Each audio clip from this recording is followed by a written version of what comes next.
You know what? Today's whole episode is just about games.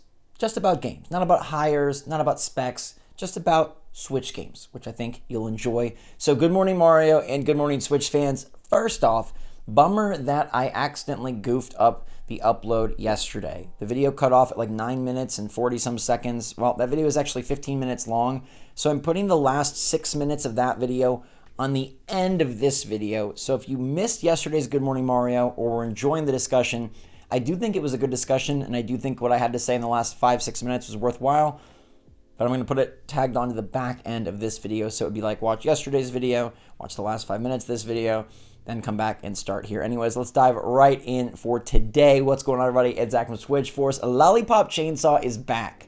Who remembers this game? Probably not a ton of you.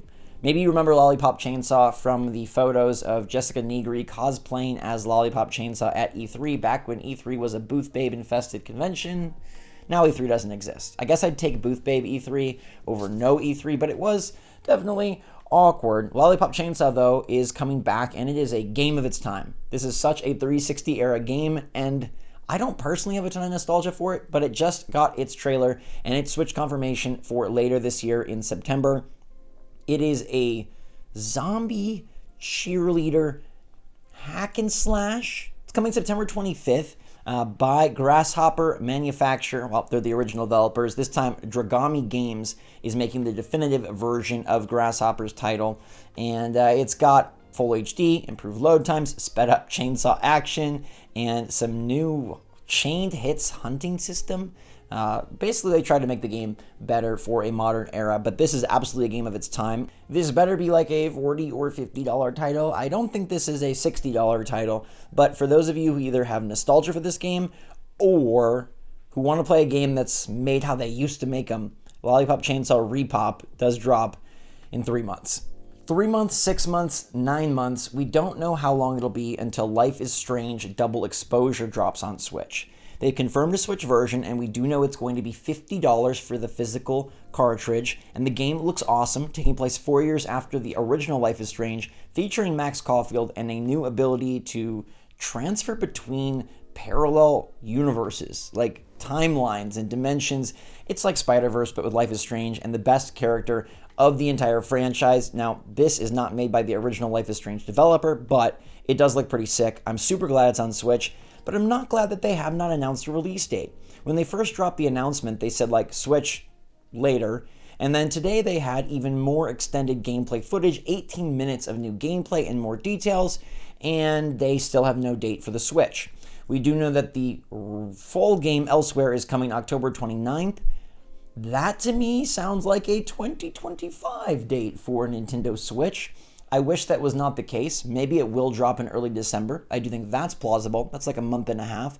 But if they're not confident in it hitting day and date, that means that there's a significant gap, right? Like significant gap in the development from this title on other platforms and this title on Switch. And I'll give the developers and the publisher credit because they have been consistent on putting Life is Strange on Switch, which is awesome, but it has come later. And it seems like it's sort of not their priority, or that it does take more time, and so they let the developers have the time they need to get that port ready for display.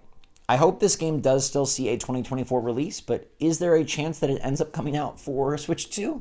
I think that's a small possibility, but I do think it'll probably drop on Switch 1, and I feel like it's going to be a December or January title. I'm looking very forward to playing this. I don't think I can wait 3 months. I'll probably grab it on PS5 on October 29th. It's going to look visually really nice there, and this whole like double timeline parallel dimension thing will probably be pretty cool to see and be a part of the story as it first drops. Nonetheless, I'm very glad the game is hitting Switch. I just wish we had a concrete release date, but they probably don't know, and that's why we don't know. Now, some of you didn't know that Beyond Good and Evil was supposed to launch earlier this year. There was supposed to be a remastered version of Beyond Good and Evil that dropped in early 2024. It would have been the 20th anniversary edition, and it hasn't seen a peep.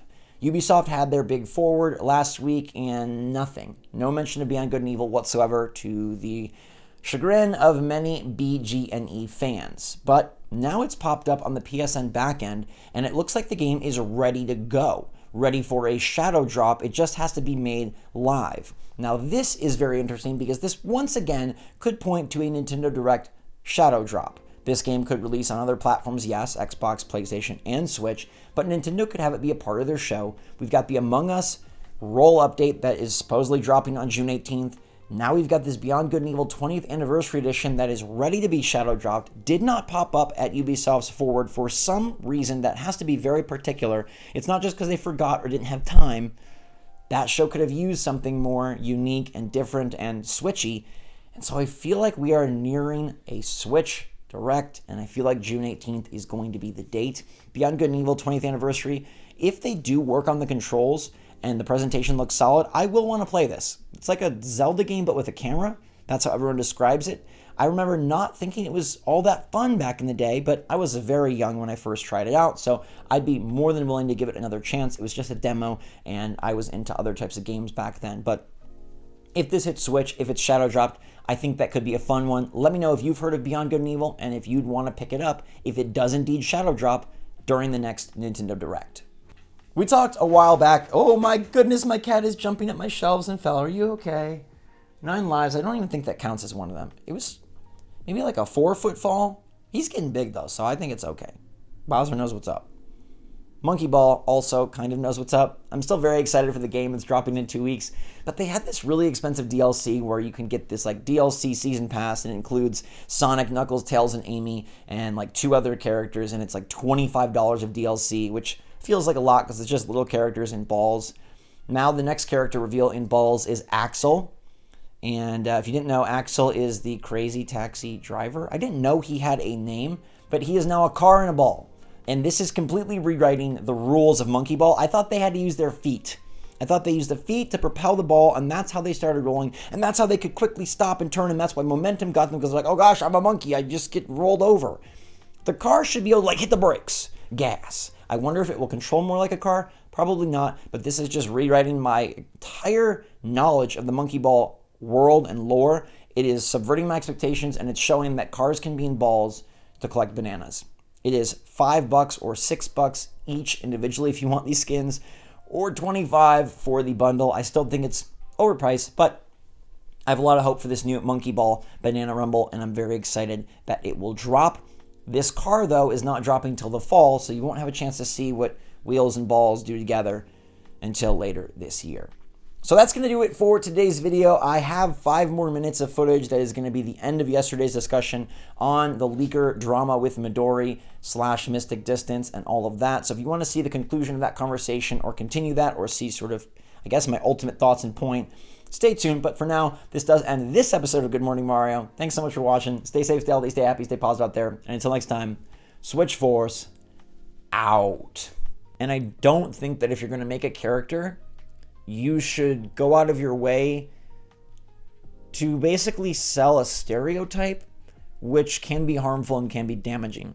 And like I said, I know this is very sensitive stuff, and people are going to feel different ways about it, and that's okay. It's understandable.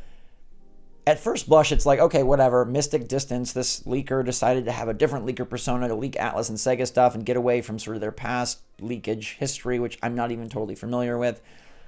That doesn't sound all that bad, right? Like, it's like, okay, like, whatever. Like, Pioro's probably somebody else on the internet as well. Who cares? But it's the part where they are, in some ways, culturally appropriating and assuming this role that they're not really representing in the best light.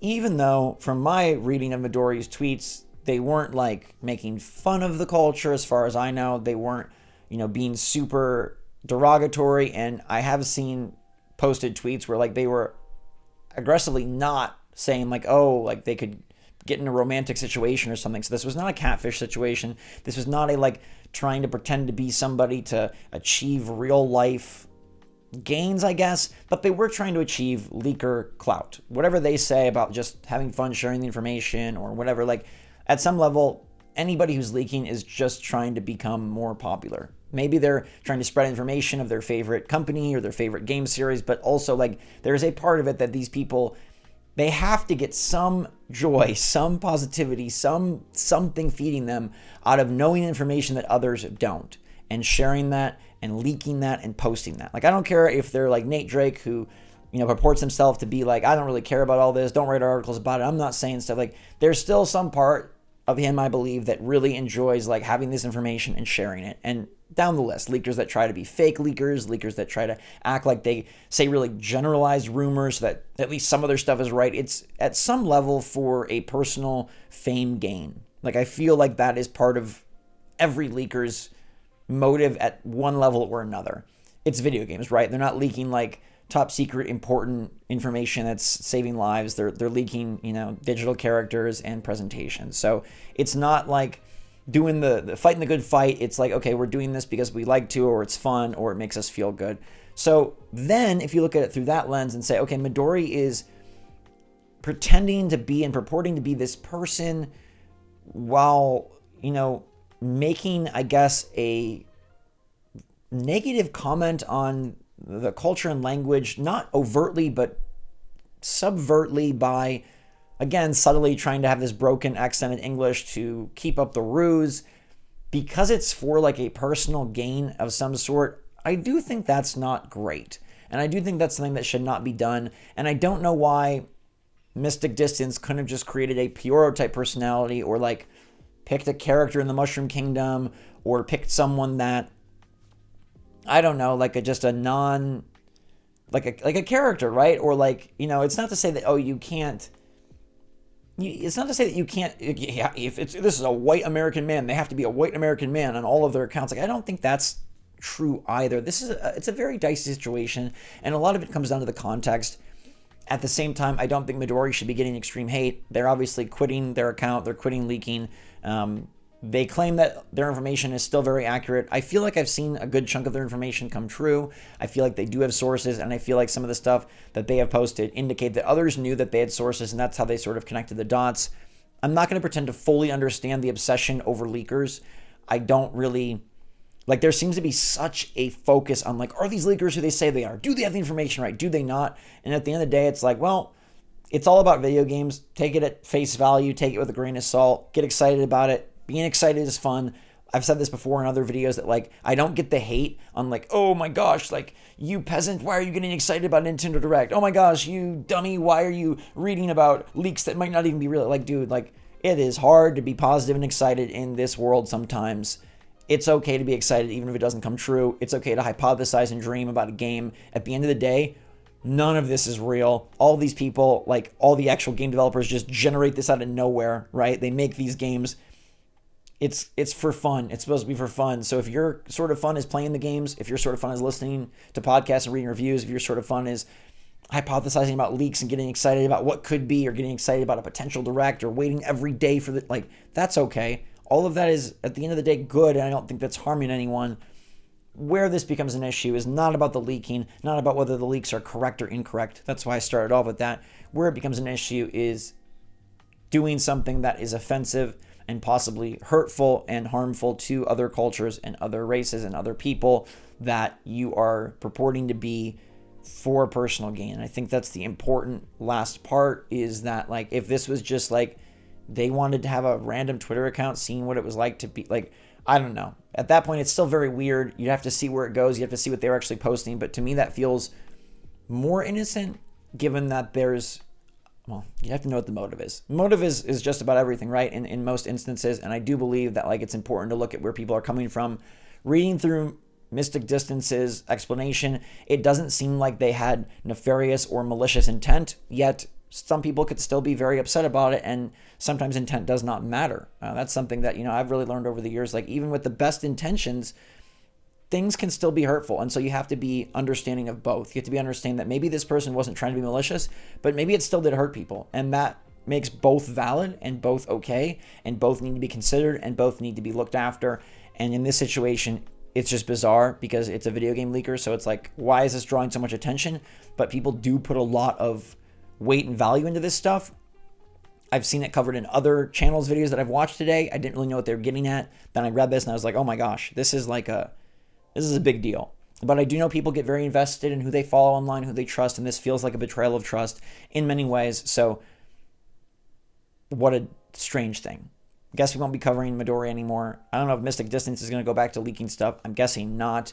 Our leaker pool is dwindling, and not that that's that big of a deal, but basically it's Pyoro or bust. I feel like if Pyoro ever gets caught, if Pyoro ever stops leaking, we basically have a bunch of people that sort of maybe kind of sometimes know something. We don't have any actual like real legit 100% trustworthy leakers. I feel like Nate Drake does get a lot right, but he also gets stuff wrong, and he's very coy with the information because he doesn't want it to be covered, which is bizarre because the only point of leaking stuff is to get it covered. I don't know. It's a whole psychological discussion we could have at some other point. But for now, though, thank you so much for watching, everybody. I appreciate y'all so much. I'm me and I don't have sources, but I still try to bring you the news and address it and discuss it and give you what I think about it, which, is fun for me in its own right. So thanks for helping me do that. Thanks for allowing me to do that. Until next time, everybody, stay safe, stay healthy, stay happy, stay positive out there. And the best news is we are getting a direct this month. No matter what leakers do say, where they are, who they are, like Nintendo said a direct. So there will be a direct. That's good. Until next time, thanks again. SwitchForce out.